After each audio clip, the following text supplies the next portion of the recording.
உண்மையான பின்னடைவு திமுக ஆட்சிக்கு எதுனா ஆட்சிக்கு இருக்கிற அவப்பெயர், கட்சிக்காரன் இருக்கிற அதிருப்தி, அதுதான் உண்மையான பின்னடைவு. சரி, கலைஞர் மாதிரி ஸ்டாலின் கிடையாது. கலைஞர் வந்து எல்லாரோடையும் டச் வச்சுக்கிட்டே இருப்பாரு. காலையில 6 மணிக்கு போன் அடிப்பாரு, என்னையா நடந்துட்டு இருக்கும் பாரு. ஸ்டாலின் தான் தொடர்பே கிடையாது. அவரோட ஸ்டைலே வேறவா இருக்கு. கட்சிக்காரன்டே அடிப்பாரு கலைஞர். கடைசி மட்ட கட்சிக்காரன் வரைக்கும் அவருக்கு பேர் தெரியுங்க.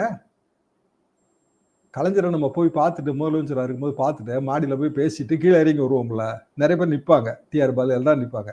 கலைஞர் கார்ல ஏறிட்டு நம்மளை மட்டும் பார்த்து வரட்டா அப்படின்னு கை காட்டுவார். ஒண்ணுமே அதுக்கு அர்த்தமே கிடையாது. நம்மகிட்ட என்ன அதுக்கு மேல பேசுறதுக்கு என்ன இருக்குங்க? ஒண்ணும் கிடையாது. வெறும் செய்தி தான் பேசியிருப்பாரு. ஆனா அதுல நுணுக்கம் என்ன தெரியுமா? ஏதோ ஒண்ணு இவங்க 2 பேருக்கு இடையில இருக்கியா? யாரெல்லாம் யோசிப்பாங்க? எல்லா கட்சிக்காரும் யோசிப்பான். அது என்னங்க விஷயம்? ஏன்டே பேசுவாங்க? ஏங்க உங்களுக்கு மட்டும் என்னங்க போயிட்டு வரட்டான்னு கேட்டாரு அப்படின்னு. இது வந்து ஒரு வகையான அரசியல்.